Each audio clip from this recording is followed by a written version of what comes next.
The Earth intercepts a lot of solar power, 173,000 terawatts. That's 10,000 times more power than the planet's population uses.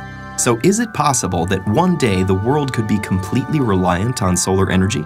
To answer that question, we first need to examine how solar panels convert solar energy to electrical energy.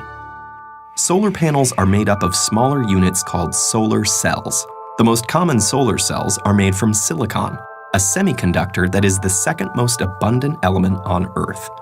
In a solar cell, crystalline silicon is sandwiched between conductive layers. Each silicon atom is connected to its neighbors by 4 strong bonds, which keep the electrons in place so no current can flow. Here's the key. A silicon solar cell uses 2 different layers of silicon. An N-type silicon has extra electrons, and P-type silicon has extra spaces for electrons, called holes. Where the 2 types of silicon meet, electrons can wander across the p-n junction, leaving a positive charge on one side and creating negative charge on the other. You can think of light as the flow of tiny particles called photons shooting out from the sun. When one of these photons strikes the silicon cell with enough energy, it can knock an electron from its bond, leaving a hole. The negatively charged electron and location of the positively charged hole are now free to move around.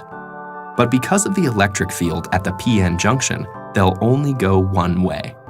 The electron is drawn to the n side, while the hole is drawn to the p side. The mobile electrons are collected by thin metal fingers at the top of the cell.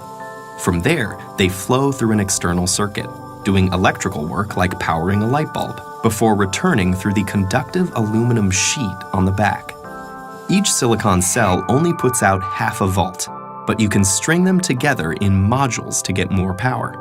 12 photovoltaic cells are enough to charge a cell phone, while it takes many modules to power an entire house.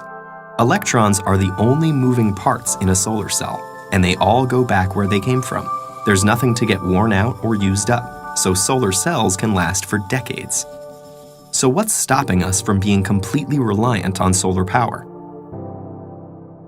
There are political factors at play, not to mention businesses that lobby to maintain the status quo. But for now, let's focus on the physical and logistical challenges.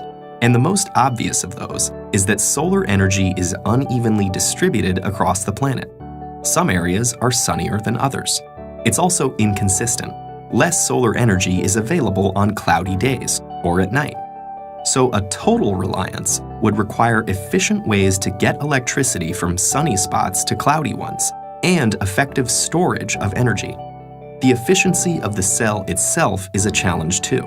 If sunlight is reflected instead of absorbed, or if dislodged electrons fall back into a hole before going through the circuit, that photon's energy is lost. The most efficient solar cell yet still only converts 46% of the available sunlight to electricity, and most commercial systems are currently 15 to 20% efficient. In spite of these limitations, it actually would be possible to power the entire world with today's solar technology. We'd need the funding to build the infrastructure and a good deal of space. Estimates range from tens to hundreds of thousands of square miles. Which seems like a lot, but the Sahara Desert alone is over 3 million square miles in area. Meanwhile, solar cells are getting better, cheaper, and are competing with electricity from the grid. And innovations like floating solar farms may change the landscape entirely. Thought experiments aside, there's the fact that over 1 billion people don't have access to a reliable electric grid, especially in developing countries, many of which are sunny. So in places like that, solar energy is already much cheaper and safer than available alternatives like kerosene. For, say, Finland or Seattle, though, effective solar energy may still be a little way off.